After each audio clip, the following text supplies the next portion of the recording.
me pardonnerez parce que je suis dans un épais brouillard viral que je vais garder pour moi, d'ailleurs, en protégeant le micro.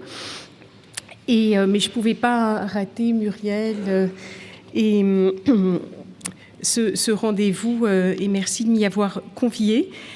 Quelques questions à partager avec vous. En fin de vie, qui consent à quoi? To die or not to die? That is a question, comme le dirait Hamlet. Il existe des questionnements existentiels auxquels on ne peut répondre.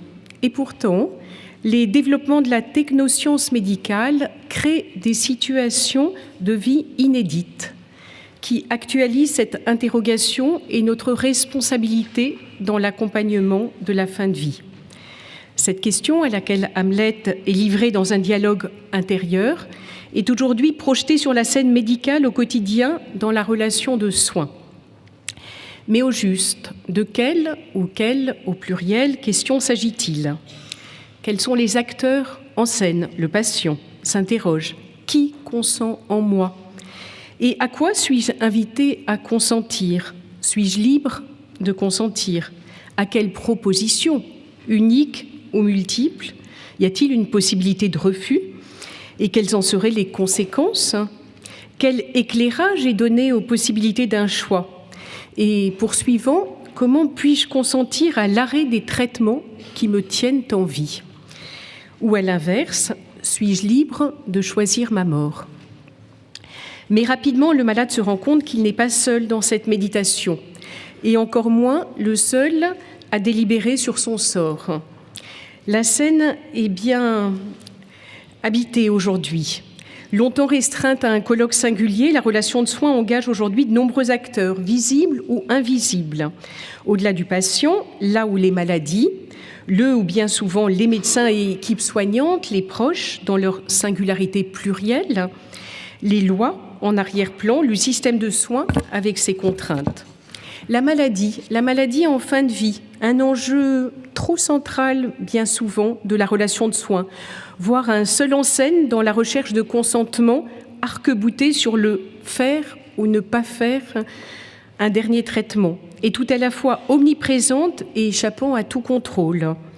L'évolution péjorative, bien souvent médicalement prévisible, aurait pu inviter à solliciter la personne souffrante dans une perspective plus large afin de dessiner ensemble le chemin d'un accompagnement avec la recherche d'un consentement aux différentes étapes de la maladie. Les soignants peuvent aussi se questionner. Pour qui et pourquoi je sollicite le consentement du patient? S'agit-il d'un impératif éthique ou d'une obligation procédurale? Quelle est la liberté d'un consentement à une démarche médicale en l'absence d'alternatives dégagées dans le contexte d'une maladie incurable? Quelle est ma part de responsabilité dans la présentation des différentes options possibles et de la valeur accordée à chacune dans l'histoire du patient, mais aussi dans ma propre histoire? Quelle part de chacun d'entre nous est impliquée dans le consentement ou le consensus dégagé en réunion de concertation pluridisciplinaire? Et toujours plus loin, en tant que soignant et en cas de souffrance réfractaire, puis-je consentir à aider le patient en fin de vie, à court ou moyen terme, à mourir s'il m'en fait la demande? Et enfin, comment entendre et ne pas consentir à une demande du patient, bien que reconnue par la loi, qui conviendrait à mes valeurs? Les proches, quant à eux, ont aussi leur lot de questions. Si le patient est en situation de grande vulnérabilité, puis-je consentir à sa place? Dans le consentement recherché, s'agit-il de faire entendre la volonté du malade ou la projection de ce que nous souhaiterions pour lui? La loi, ou plutôt les nombreuses lois de ces 20 dernières années conférant des droits aux malades, ont consacré le devoir d'information du patient et la recherche du consentement dans la décision médicale. Si l'interprétation ou les modalités de mise en œuvre des lois dans la relation de soins sont devenues un enjeu éthique de la clinique médicale, trop rares sont encore les recherches pluridisciplinaires consacrées aux préférences du patient, à ses besoins et souhaits d'information et de décision partagées. Comment vivent les lois dans la relation de soins, et notamment concernant la recherche de consentement aux soins en fin de vie.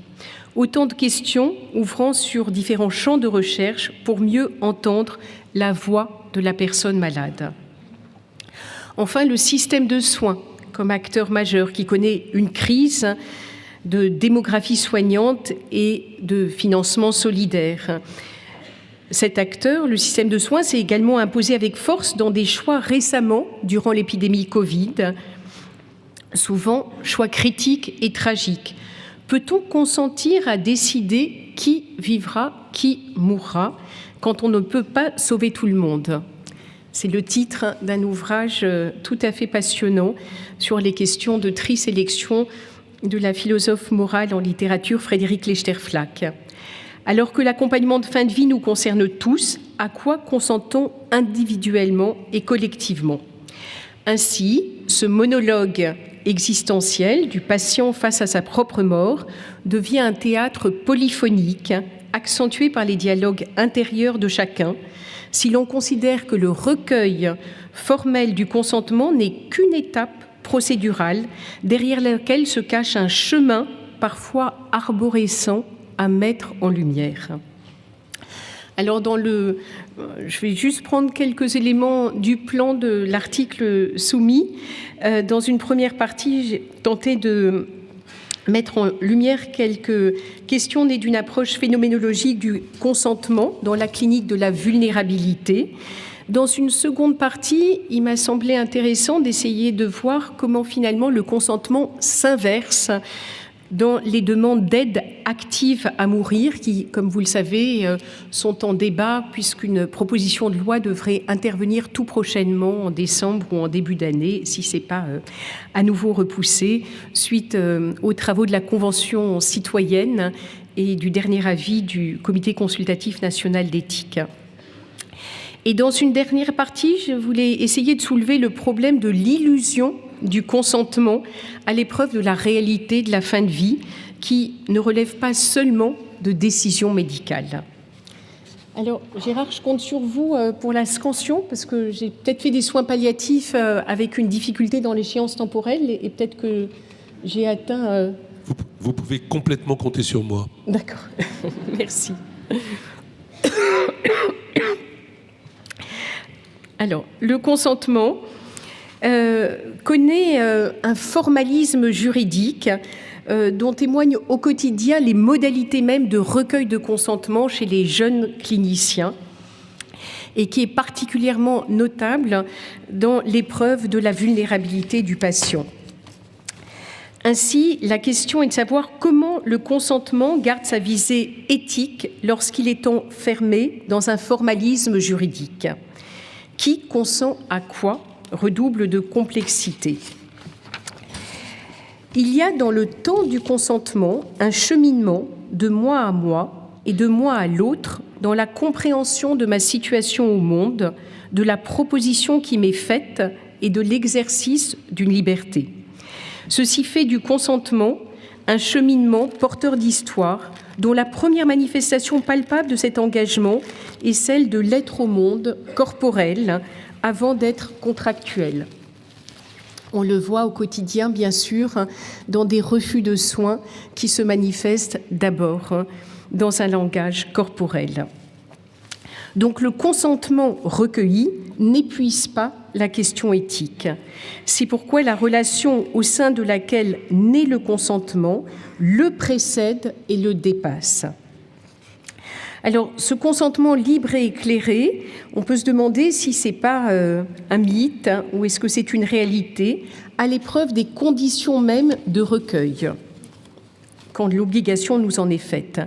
Et je pense notamment à des patients qui arrivent en urgence, en détresse respiratoire. Prenons cette situation, atteints d'une maladie neurodégénérative où cette complication est prévisible, qui ont pu parfois rédiger des directives anticipées pour dire leur opposition à une assistance ventilatoire, mais qui, dans l'épreuve de vulnérabilité de cette détresse respiratoire et en l'absence d'alternatives proposées, acceptent cette assistance ventilatoire. Or, il ne peut y avoir de liberté à consentir en l'absence de possibilité de refus. Important de voir les modalités de recueil du consentement et toujours la présentation d'une alternative. Et il est important aussi de se pencher sous des formes qui peuvent être persécutantes dans le recueil même du consentement pour satisfaire l'obligation légale faite aux médecins. Alors, je voulais donc examiner dans une deuxième partie très rapidement la façon dont le consentement s'inverse, notamment dans une demande d'aide médicale à mourir, mais aussi quand le patient peut demander à vivre et ne consent pas à l'arrêt de certains traitements malgré l'impasse thérapeutique. Et cette inversion du consentement qu'on peut aussi retrouver dans d'autres, aujourd'hui, pratiques médicales encadrées par des lois sociétales, dont il a été bien sûr traité de manière tout à fait intéressante ce matin, dans les PMA, les questions de transition de genre. Ne peut-on pas parler d'une inversion de consentement? Et est-ce que c'est pas finalement le médecin qui est invité à consentir, mais si les conditions déjà de pouvoir accueillir la voix du patient, sa demande, l'expression de sa souffrance, et dans sa pratique médicale d'aide au patient, consentir ou ne pas consentir à ce que le patient demande. Et là, aujourd'hui, vous le savez sans doute, mais il y a beaucoup de soignants qui sont extrêmement craintif, n'est-ce pas, d'une évolution de la loi quand une aide active à mourir. Pour ma part, je suis plutôt peut-être trop optimiste, mais je pense que nous resterons soignants et que cette demande, au lieu de se réfugier derrière la loi qui aujourd'hui nous l'interdit, il est important qu'on reste clinicien, qu'on puisse l'entendre et l'analyser et cheminer avec le patient. Aujourd'hui, bien souvent, la loi se substitue à la clinique dans la façon d'entendre une demande. Voilà. Alors, rapidement, la dernière partie, c'était sur l'illusion du consentement en fin de vie. Et je voulais notamment prendre l'exemple, vous le savez peut-être, mais il y a une très forte augmentation de l'obstination déraisonnable à la demande des patients et notamment des familles, et surtout dans les soins critiques, les soins intensifs, qui donnent lieu à des référés liberté qui suspendent les décisions médicales. Et ce que je trouvais remarquable, il m'arrive d'accompagner les jeunes cliniciens de Réa devant le juge, c'est de voir que dans ces situations-là, c'est comme si la réalité était escamotée. Il y a un focus énorme qui est fait sur la décision médicale, décision de vivre ou décision de mourir, consentir à vivre ou consentir à mourir, mais comme s'il n'y avait plus la réalité de la maladie. Voilà, donc c'était dans l'article cette dernière partie sur l'illusion d'un consentement en fin de vie quand la réalité même est escamotée. Je sens que 2 minutes, c'est parfait. Alors, en conclusion, si les lois conférant des droits aux malades constituent une indéniable avancée, elles nous invitent à examiner toujours plus leur traduction clinique, le travail d'interprétation faisant vivre la loi au chevet du malade, afin de ne pas réduire la relation de soins dans une dimension procédurale autour du consentement.